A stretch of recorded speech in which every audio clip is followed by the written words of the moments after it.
Bonjour les amis, bienvenue dans cette nouvelle vidéo sur le commerce et le business ou la santé en 2023. C'est comme vous voulez, moi j'appelle plutôt ça le commerce et le business. Abrysvo, ça vous dit quelque chose?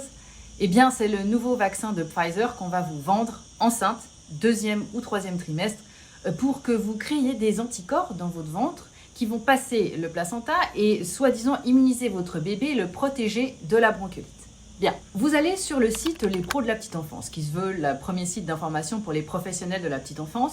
Et là, vous prenez peur parce que vous voyez 30% des bébés ont la bronchiolite. Donc vous vous dites, il y a une chance sur 3 pour que mon petit meure. Voilà, en gros, le cerveau, c'est ça qu'il va comprendre. Ce qu'il faut bien intégrer, c'est que votre cerveau n'aime pas ce qui est compliqué. Donc il va toujours résumer simplement les choses. Il va voir 30% et en gros, mon bébé, il risque de mourir. Il a une chance sur 3. Bref, la létalité était de 0,08% dans les derniers chiffres que nous avons trouvés. Après, attention aux chiffres les amis, il faut toujours, comme je vous dis, dépioter la bestiole. Ça c'est mon job. Je me rends compte qu'aujourd'hui en 2023, pour s'informer, il faut être sacrément accroché à sa chaise. Alors vraiment bravo à ceux qui le font en profondeur. Et là, tenez-vous bien à votre chaise justement parce que vous risquez de tomber. Alors il est fabriqué comment ce magnifique vaccin? Eh bien c'est simple, vous prenez des hamsters chinois, vous prenez leurs ovaires, et puis à partir de là, vous allez recombiner des protéines et puis vous allez fabriquer votre magnifique vaccin. Le problème là-dedans, c'est que même si on aime les hamsters, moi j'adore les animaux, j'ai pas spécialement envie de me retrouver avec des débris d'ADN ou des restes de protéines qui peuvent se balader puisque c'est même écrit. Donc là, je vous cite la notice du fabricant. Les protéines recombinantes sont exprimées dans des lignées cellulaires génétiquement modifiées d'ovaires d'hamsters chinois. Chaque dose peut également contenir des quantités résiduelles de protéines de cellules hôtes et d'ADN provenant du processus de fabrication. Voilà. Bon, c'est dit, je n'invente rien. Vous pouvez tout aller dépioter dans la notice de Pfizer. Là où il y a un petit souci, c'est que effectivement, quand on veut vendre un produit comme celui-ci, il faut le tester. Alors, pour ceux qui ne le savent pas encore, je suis désolée de gâcher la fête, mais ceux qui font les études sont les mêmes qui fabriquent. Oui, en gros, si vous avez une pizzeria et que vous dites que votre pizza est la meilleure, eh bien, on va se foutre de votre gueule.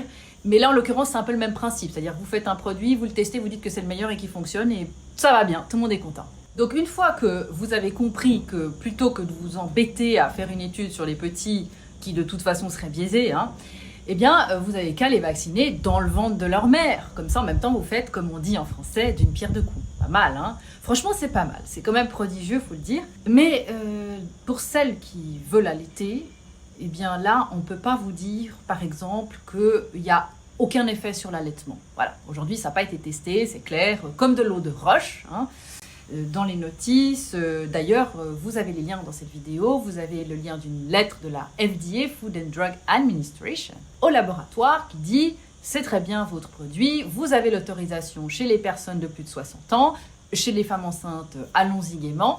Par contre, ce n'est pas testé pour savoir si ça peut passer dans le lait maternel, si même ça peut créer des problèmes avec la production de lait ou si même avec l'excrétion du lait, ça, on n'en sait rien, mais à la limite, c'est pas notre problème. Et puis alors, ce qui est grandiose, c'est qu'on ne sait absolument pas si ça peut créer des problèmes de fertilité à long terme ou à court terme. Voilà, on a pris quelques lapins qui traînaient au fond d'un labo, on leur a injecté 2-3 doses, puis on se dit non, on n'a rien remarqué de spécial. Donc, a priori, tout va bien dans le meilleur des mondes, mais c'est comme d'habitude, les vaccins sont sûrs et efficaces, c'est bien connu. Donc, ce vaccin, Abrysvo, n'est pas indiqué et n'est pas approuvé pour les personnes de moins de 60 ans. C'est ça qui est génial, en fait. C'est qu'à partir du moment où vous n'avez pas les pieds sur terre, et que vous êtes dans le ventre de maman, eh bien on considère que c'est bon en fait. On bypasse complètement les réglementations, voilà, puisqu'on vaccine une personne majeure et enceinte, donc en l'occurrence on se dit, il n'y a pas de souci, on y va, il y a un petit dans le ventre, on verra bien, puis de toute façon à la limite on s'en fiche, puisque tout le monde répète le bon mantra, comme un perroquet, les vaccins sont sûrs et efficaces, les vaccins sont sûrs et efficaces, les vaccins sont sûrs et efficaces. Alors, en gros, on va commercialiser maintenant un produit et on va faire des études rétrospectives. Ça veut dire que vous allez vous retrouver avec des millions de personnes injectées et ces gens-là vont faire l'objet d'études pour voir si, en gros, ils se tapent pas un Guillain-Barré ou ils se tapent pas des problèmes démyélinisants. Alors, je vais vous le lire parce qu'après, ma langue risque de fourcher tellement c'est compliqué. Mais on va y aller, ça va être un bel exercice de diction. Donc, je cite la FDA qui écrit une lettre au laboratoire en leur disant « Vous devez soumettre des rapports d'effets indésirables pour le syndrome de Guillain-Barré et d'autres affections démyélinisantes à médiation immunitaire et les arythmies supraventriculaires. Voilà, en gros, ça, ils ont jusqu'à 2025 pour le faire. Et sur une cohorte de 1,5 million de personnes aux États-Unis, ils ont jusqu'à 2030 pour évaluer les risques de Guillain-Barré chez ces personnes-là. 2030, les amis. En gros, 7 ans pendant lesquels on va pouvoir faire un max de dégâts, un max de fric. Tout ce pognon-là, qui pourrait servir à apporter l'eau potable dans le monde, on va le mettre dans le corps des gens sans savoir exactement ce qui va se passer. Et une fois de plus, qui va payer? Vous.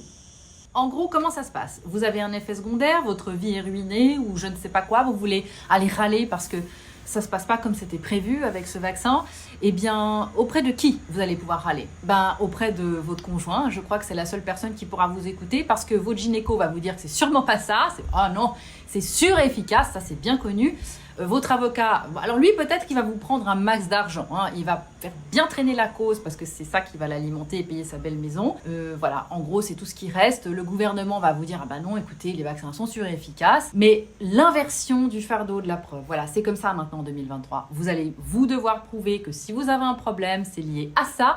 Sauf que enceinte entre le vaccin de la coqueluche, le vaccin contre le Covid, le vaccin maintenant pour prévenir la bronchiolite chez bébé, eh bien tout ce petit cocktail va faire que personne ne pourra dire mais que si vous avez un Guillain-Barré ou autre chose, hein, parce qu'il n'y a pas qu'une seule joyeuseté, hein, le catalogue est fourni, eh bien c'est à cause de ça.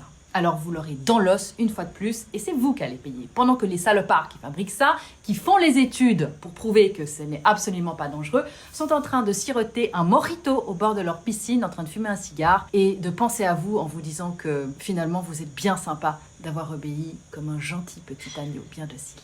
Partagez cette vidéo les amis. À bientôt.